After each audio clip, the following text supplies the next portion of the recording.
Hi ka-dreamers, magandang araw or magandang gabi sa oras na napanood mo 'tong video na 'to.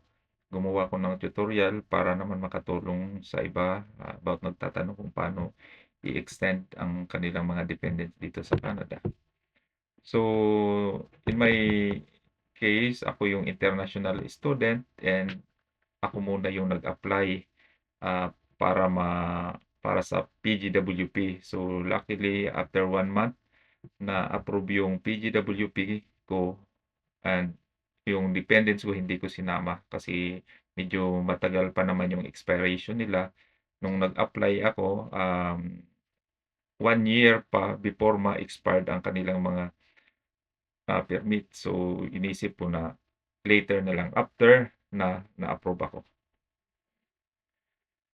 So, ngayon, ituturo ko, step by step kung paano yung ginawa ko, paano ma-apply, ma-extend ang aking mga dependent.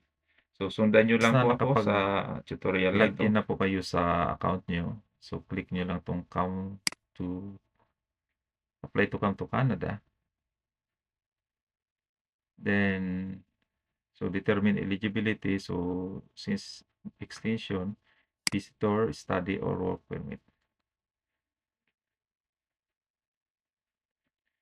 Then, in this field, ang tinatanong dito is about my dependents, hindi to sa personal ko. So, since ang kailangan unahin dito yung wife, so information 'to ng wife ko kasi nga ako may work permit na, approve na yung PGWP ko. So, this information na ilalagay ko dito is for my wife. So, what would you like to Canada? So, work. How long are you planning to stay in Canada? Temporary, more than 6 months. Select the code matching on your passport. So, Philippines.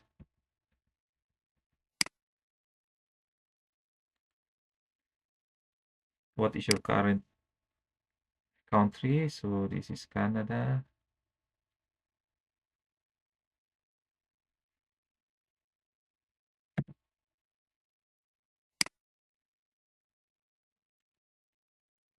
So, do you have a family member Canadian citizens? Permanent. So, in our case, no. And then, what is your birthday? Birthday ng wife ko. It's 1995.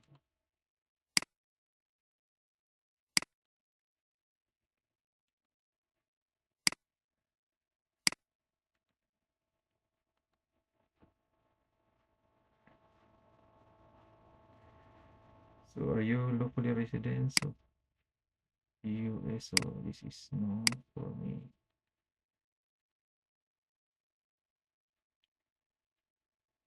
What is your current immigration status? Worker.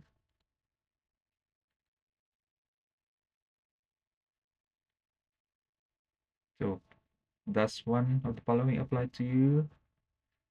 So, in our case, uh, this is no.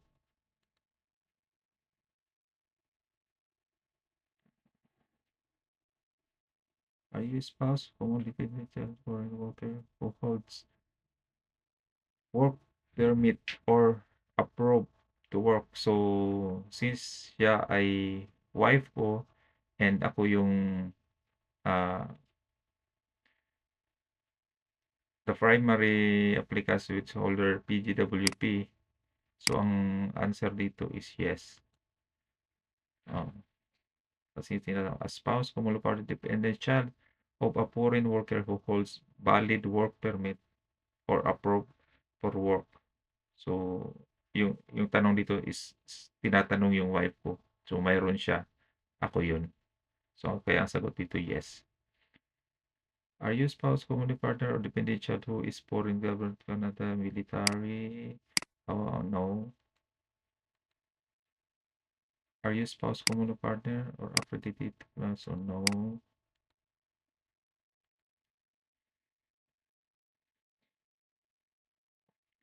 Are you spouse, cumulo partner of a person who holds study permit? So, no.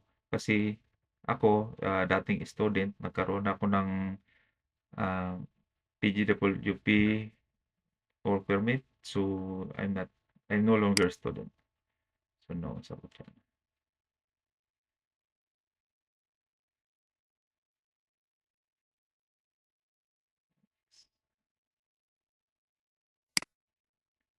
What is your marital status? May married. Our province is New Brunswick.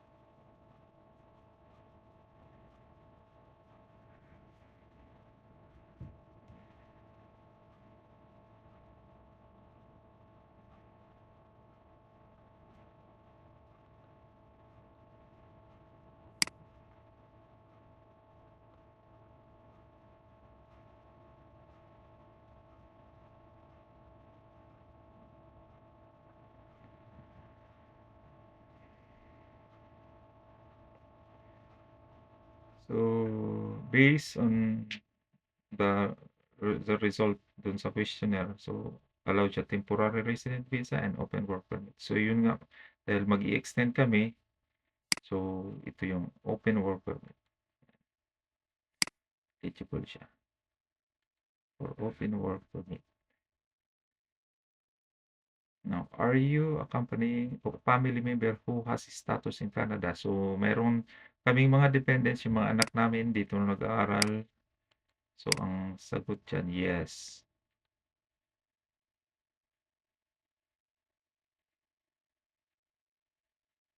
When does your status in Canada expire? So, this is 2025.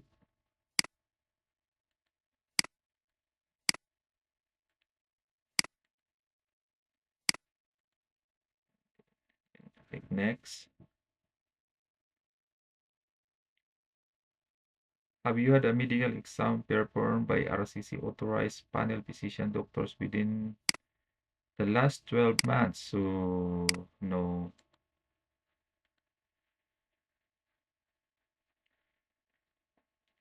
So, a medical exam is needed before submitting your application for a foreign national who want to stay in Canada for more than 6 months, who live in one of the more designated countries territories for more than 6 months in the past year, or intend to work one of the following jobs. So, kung healthcare, health science worker, clinical.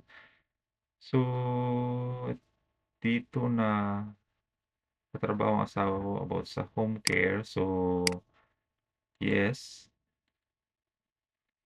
Dito siya, yes. Sa inyo, kayo ng bahala kung no.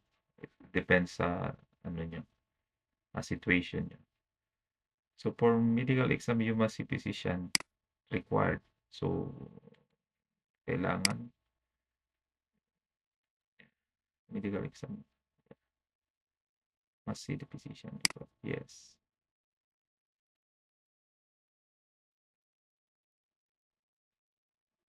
Do you want to submit an application for a family member? So, yes. Kasi dadagdag namin yung aking dependent na anak.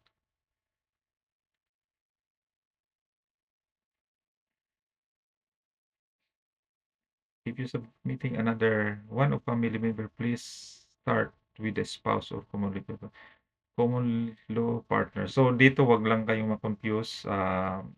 Basta the first question is about yun sa wife ko. So, para sa kanya yung lahat ng information dun. And then dito, sa next is para sa anak namin. What does country? So, Canada.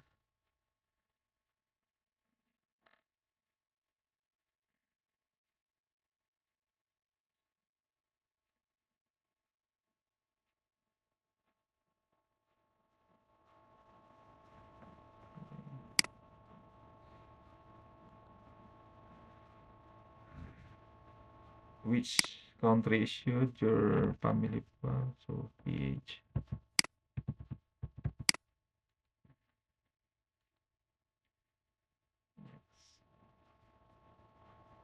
Is your family member a permanent resident? Yes or no?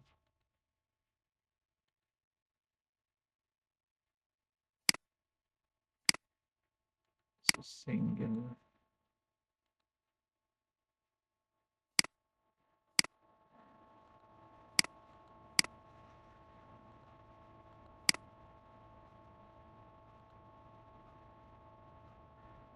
Where will your family member be staying in Canada? So kasama namin siya dito sa New Brunswick.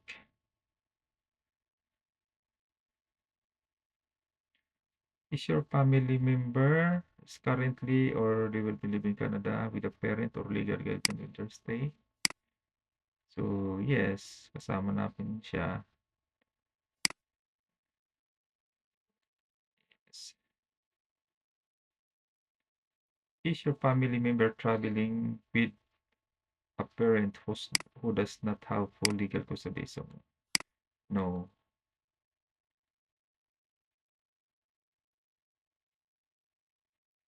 What is your family member's current immigration status in Canada? So student sila.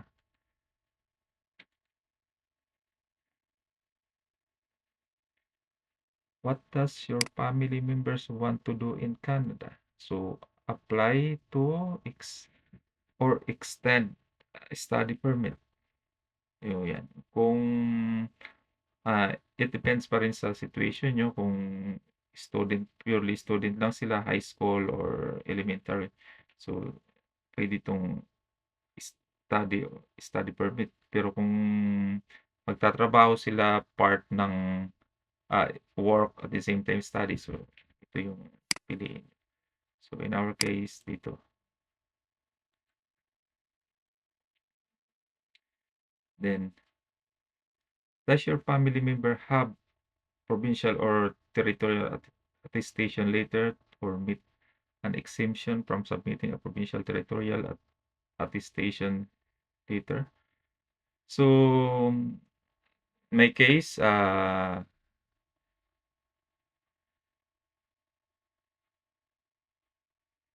tingin.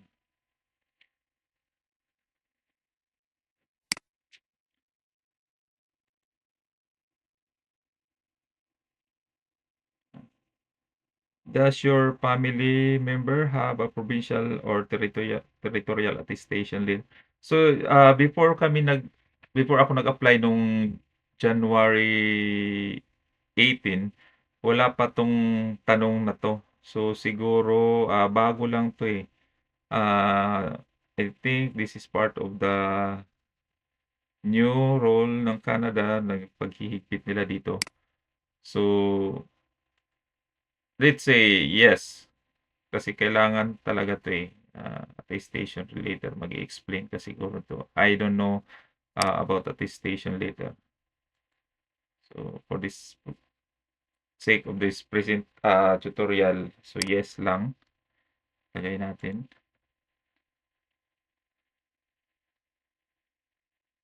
So, which province or territorial is your provincial attestation letter from?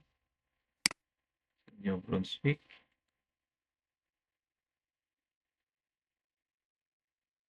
His work is an essential part of your family member studies. So, ito yung ah, co-op na tinatawag. Kung yung anak mo magka-college na may co-op pa sila or wala.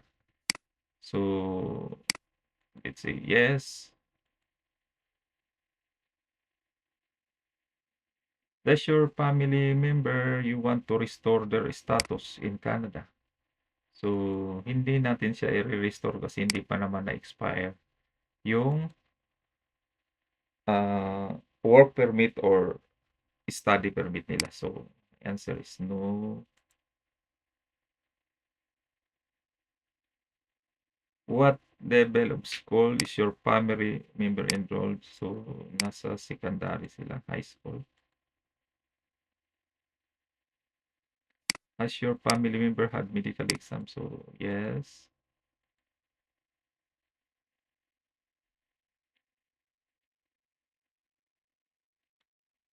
Is in the past 10 years, has your family member given their fingerprint and put to biometric their application to come to Canada? So yes. So yes, I will be paying.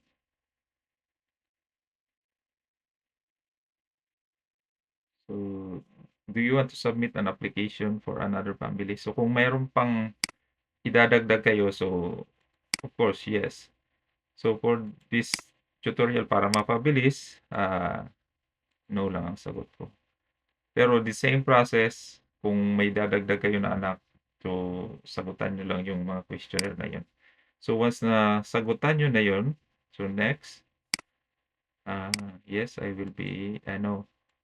Answer is no.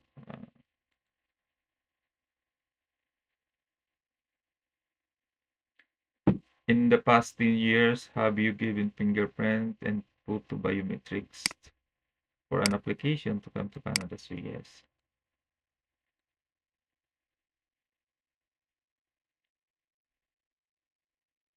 They are associated with this application fee. So yes, I'll be paying my application fees.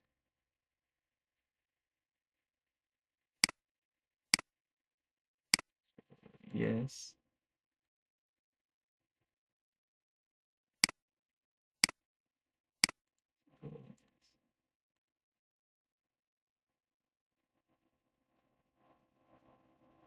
So, ito na yan.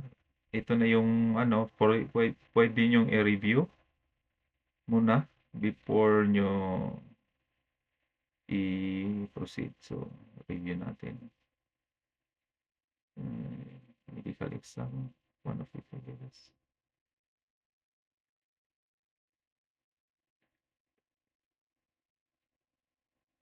So, sagot. In this question, will you be getting medical exam before submitting your application? Sending results, if required, part of your application package will speed up your processing of your application. For medical exam, you must see a physician on. So, kung gusto niyo mapabilis yung application nyo, pwede kayong kumuha na ng medical exam nyo or pwede nyo rin ihabol. So, sa case namin na wala pang medical exam, so ang gagawin ko is i-web form ko na lang. Ang importante na submit na yung application. Yun lang naman ang So do you want to submit? Yes. So yan ito. So continue na lang tayo.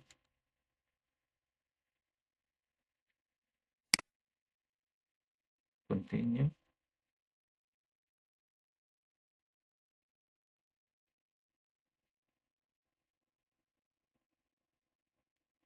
Now, pagdating dito sa yan, ito na yun.